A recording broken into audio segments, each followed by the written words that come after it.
अस्सलाम वालेकुम नाजरीन। मलेशिया एक ऐसा इस्लामी मुल्क है जहाँ बेशुमार असाइलम लेने वाले आते हैं मुख्तलिफ ममालिक से, उसमें पाकिस्तान भी शामिल है। पाकिस्तानी वो जब असाइलम करते हैं उनकी क्या क्या मुश्किलात होती हैं और आजकल केस कैसे चल रहे हैं। हमारे साथ हैं उमर फारूक साहब मलेशिया से। हम उनसे नई ताज़ा तरीन मालूमात लेंगे। अगर प्रोग्राम लंबा हुआ तो हम 2-3 प्रोग्राम कर लेंगे, क्योंकि आजकल सिर्फ टिकटॉक है या छोटे प्रोग्राम, छोटे क्लिप पसंद किए जाते हैं। हम 8-10 मिनट का प्रोग्राम करेंगे। अगर बात मुकम्मल ना हुई, अगर कोई उसमें रह गई बात, तो फिर एक और प्रोग्राम कर लेंगे। फिक्र ना कीजिएगा। प्रोग्राम बड़ा है। मैं पाकिस्तान से जो आ रहे हैं, पाकिस्तान के रहने वाले और जो यूरोप में रहते हैं, उनके अजीज़ रिश्तेदार मलेशिया में हैं, क्या क्या मसाइल हैं। बहुत सारे मसाइल भी हैं जो हमें नॉर्मल टेलीफोन पे तो बता देते हैं, लेकिन इंटरव्यू में नहीं बताते। और हो सकता है कि उन मसाइल पे भी बात करें। और जो हमारे अजीज़ों कारब, हमारे दोस्त, हमारे साथी वहाँ हैं, उनके लिए भी ये बेहतर है, पता करेंगे। जी अस्सलाम वालेकुम। वालेकुम सलाम। क्या हाल है सर आपका? ठीक ठाक है? अल्हम्दुलिल्लाह। यहाँ तो ठंड शुरू हो गई है और दोपहर के बज रहे हैं तकरीबन 1:30। और आपके पास वक्त क्या है और मौसम कैसा है? जी सर, यहाँ मौसम 12 महीने सेम ही है। गर्मी रहती है, ज्यादा गर्मी नहीं जैसे पाकिस्तान में जून जुलाई का है। और यहाँ नॉर्मल टेम्परेचर है 27-28 डिग्री पे। और रात के तकरीबन 8 बज रहे हैं। तो यूक्रेन की जंग का आपके ऊपर भी असर पड़ा है? कोई महंगाई हुई है, कोई जो एनर्जी क्राइसिस आई है, या मलेशिया ही है? नहीं सर, यूक्रेन की जंग ने तो पूरी दुनिया को अपनी लपेट में ले लिया है। और गरीब बंदा तो चाहे यूएसए में भी हो, उसको फर्क तो पड़ेगा। यहाँ पे हमें सिर्फ 2 चीजों का बेनिफिट है। पेट्रोल सेम प्राइस पे है, वो महंगा नहीं इन्होंने किया। अच्छा। तकरीबन $2-2.5 का मिल जाता है, 2-2.5 रिंगिट का भी मिल जाता है हमें अभी भी। और जो गैस है वो भी सेम प्राइस पे। बाकी खाने पीने की जो अशिया है वो सारी महंगी है। ऑयल में भी कुछ हद तक इन्होंने कंट्रोल किया, जो तेल है, कुकिंग ऑयल।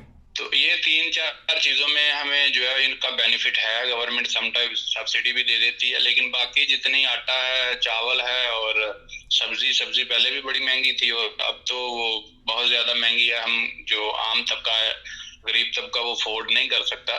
तो यूक्रेन की जंग ने कुछ चीजों के ऊपर असर किया है और वो जो है वो हम लोग भी फेस कर रहे हैं। जी। एक तरफ तो कोरोना था, उसकी वजह से वहाँ मसाइल पैदा हुए, एक तरफ ये जंग आ गई। क्योंकि हम दीगर मामलात में भी बात करेंगे, सियासी मामलात वहाँ भी अदलते बदलते रहते हैं। महंगाई पे बात करेंगे। अब सरेदस्त मैं ये पूछना चाहूँगा कि मलेशिया की हुकूमत असाइलम के केस ले रही है जो पाकिस्तान से या दीगर मुल्कों से आते हैं। केस आजकल हो रहे हैं, कोरोना के बाद शुरू हो चुके हैं। जी, जो केस हैं वो तो यूएन लेती रहती है। उन्होंने तो कोरोना में भी कुछ महीनों के लिए बंद किए थे, टेम्परेरी लॉकडाउन की वजह से। उसके बाद भी उन्होंने केस खोले हुए हैं। वो पहले भी ले रहे थे, अब भी ले रहे हैं, लेकिन उसमें थोड़ा सा ये है कि वो केस सुनने के लिए उनके पास यहाँ ऑफिसर की कमी है, यहाँ उनका जो अपना सिस्टम है, इसलिए वो सुनने के लिए टाइम लगा देते हैं। लेकिन केस तो अभी उन्होंने माशाल्लाह ऑनलाइन सिस्टम किया हुआ है। आप तो घर बैठे केस अप्लाई कर सकते हैं, पहले तो जाना पड़ता था। अच्छा। तो चीजें कुछ इम्प्रूव की हैं, लेकिन कुछ चीजों में कमी रह जाती है, तो वो अभी भी है। जी। पाकिस्तान से मुख्तलिफ फिरके के लोग आते हैं, अहमदी हैं, शिया हैं, ईसाई भी हैं, बात होती रहती है उनसे। तो ये किस बेस पे यूएनओ वहाँ केस लेता है जो पाकिस्तान से आते हैं? जी, पाकिस्तान से काफी ज्यादा ग्रुप्स में लोग आए हैं जो काफी ज्यादा फिरकों से तल्लक रखते हैं। उनमें से सुन्नी भी हैं, शिया भी हैं, क्रिश्चियन भी हैं, अहमदी भी हैं। तो पाकिस्तान के हालात की वजह से अगर किसी को कोई पर्सनल थ्रेट है, कोई सियासी, कोई मजहबी, तो इन वजूहात की वजह से वो वहाँ अपने आप को सेफ महसूस नहीं करते। तो वो इसलिए मलेशिया या किसी दूसरी कंट्री, थाईलैंड, श्रीलंका, तुर्की वगैरह जाके केस कर लेते हैं। तो लोग तो जो है वो आ रहे हैं और अपना जो उनको मसले मसाइल हैं वो यूएन को पेश कर रहे हैं। उसके बाद फिर यूएन उनको डील कर लेती है। जी। तो लोग आके कहाँ रहते हैं? कि यूरोप का तो ये असूल है, अगर एयरपोर्ट पे आते हैं या वैसे भी आप बॉर्डर क्रॉस करके आते हैं, वहाँ उन्होंने एक दफ्तर बनाया, वहाँ जाके इंदराज करवाते हैं, फिर वो जगह देते हैं, खाना देते हैं, रहाइश देते हैं, मेडिकल देते हैं। तो मलेशिया के बारे में कोई नई मालूमात बताइएगा। जी, यहाँ पे तो शेल्टर प्रोवाइड नहीं करती यूएन। यहाँ पे आपने अपनी मदद आपके तहत ही आना है और खुद ही यहाँ पे रहना है और अपना गुजर बसर करना है। नई इन्फॉर्मेशन जो ये है, वो अभी यूएन के काम में कुछ तेजी आई है, जो कि बिल्कुल खत्म हुआ पड़ा था ये 2 साल कोरोना में। तो ये अपने जो इनका प्रोसीजर है उसको तेज कर रहे हैं, और जो ये रिफ्यूजियों से कटा हुए पड़े थे उनसे दोबारा इन्होंने टच करना शुरू किया, और उनके जो इंटरव्यूज हैं, उनके जो फाइल हैं, उनको इन्होंने आगे अभी तेज करना शुरू कर दिया। जी, तो जिस तरह आपने कहा कि इंदराज हम ऑनलाइन भी कर सकते हैं, लेकिन जब प्रोटोकॉल देनी है या जब बुलाना है, हियरिंग होगी, तो फिर पर्सनल जाके तमाम अफराद को जज के सामने या जो भी अमला का उनके सामने पेश होना होता है।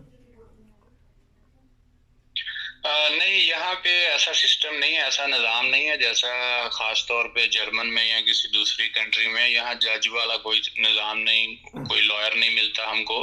सिर्फ यूएन के ऑफिस में जाना है, एक छोटा सा ऑफिस है, उन्हीं के पास ऑफिसर बैठे हैं, आप उसको एज ए जज कंसीडर कर लें, एज ए ऑफिसर। कोई आपके बात सुनेगा, साथ में एक इंटरप्रेटर होगा, अगर आपको बात करने में मसला है वो हेल्प करेगा। उन्होंने बात सुननी है, उन्होंने ही आपको रिफ्यूजी डिक्लेयर करना है, सब कुछ आपके ऑफिसर के ऊपर ही डिपेंड होता है। यहाँ वो कोई दूसरा सिस्टम नहीं है यूरोप वाला। जी, वो आपके हाथ में क्या उस वक्त पकड़ा देंगे अगर आपको वो स्टेटस मिल जाता है?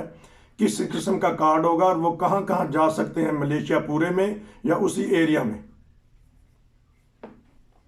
नहीं, वो सबसे पहले तो आपके 2 से 3 इंटरव्यू करते हैं, जिसमें से वक्फा होता है। पहले इंटरव्यू कर लिया, फिर उसके 1.5 साल बाद, 2 साल बाद, समटाइम 3 साल बाद दूसरा इंटरव्यू करते हैं। सेम ही वही बात दोबारा पूछेंगे।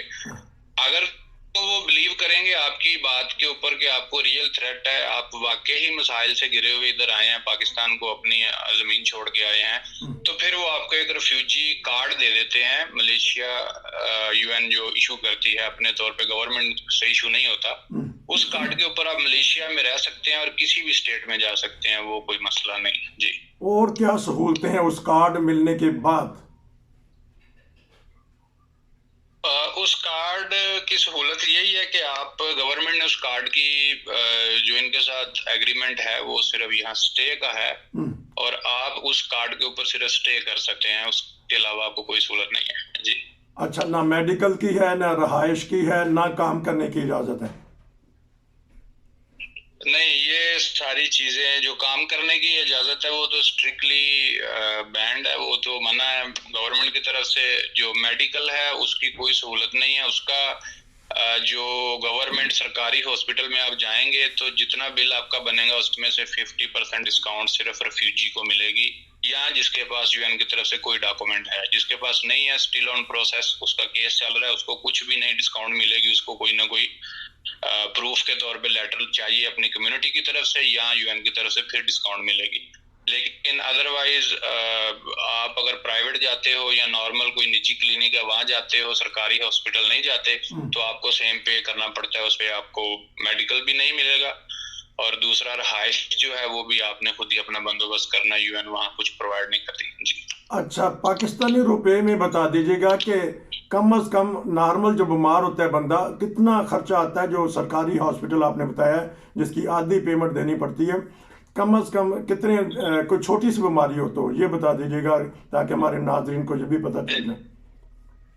जी, सरकारी हॉस्पिटल में सबसे पहले तो डिफरेंस ये है कि अगर कोई चीज यहाँ के मलेशियन लोकल को 10 या 20 रिंगिट में, मलेशियन पाकिस्तानी 800 या 1000 रुपए में यहाँ मिलती है सरकारी हॉस्पिटल में ट्रीटमेंट, हमको वो मिलेगा पाकिस्तानी 4000 रुपए में। अच्छा, जो मलेशिया का 1000 रुपया, हमारा 4000। वो सबसे पहले, क्योंकि हमें वो फॉरेनर के लिए उनका रेट ही अलग है सरकारी, और उस 4000 में से भी हमको डिस्काउंट करके वो 2500 पाकिस्तानी देना पड़ेगा। वो फिर भी हमारी कैपेसिटी से ज्यादा होता है। और अगर हम नॉर्मल चले जाएं वैसे चेकअप के लिए, तो हमारा पाकिस्तानी 8 से 10,000 रिंगिट लग जाता है, और उसमें भी हमको डिस्काउंट करके फिर भी 5 से 6,000 रिंगिट देना पड़ता है। मैं 2 दफा खुद गया हूँ सरकारी हॉस्पिटल में, लेकिन मुझे उन्होंने डिस्काउंट नहीं दी। मैंने कार्ड भी अपना इशू किया, शो करवाया था उनको, लेकिन उन्होंने कहा था हम इस पे डिस्काउंट नहीं करते। वो कुछ ऐसे हैं जो डिस्काउंट दे देते हैं, जहां आपको सीरियस मसला हो, प्रेगनेंसी का मसला हो जाए, तो फिर आपका पाकिस्तानी वो 70-80 हजार या लाख रुपया बन जाता है, जी बल्कि इससे भी ज्यादा बन जाता है। ये तो बहुत कम मैंने बताया। वहां जाके फिर आपको कुछ डिस्काउंट दे देते हैं, लेकिन फिर भी आपको पाकिस्तानी लाख 1.25 लाख रुपया देना पड़ जाता है। यानी वो एक सिर्फ एक नाम है उस 50% डिस्काउंट का, लेकिन वो मिलती नहीं। अगर मिल भी जाए तो वो फिर भी दाएं बाएं से करके पूरे पैसे बना के बिल दे देते हैं, और फिर वो हमको अदा करने ही पड़ते हैं। जी, बड़ी दिलचस्प गुफ्तगू हो रही है, क्योंकि वक्त ख़त्म हो रहा है इस हिस्से का। हम इंशाल्लाह आपसे इसके बाद इस यहीं से सिलसिला शुरू कर देंगे।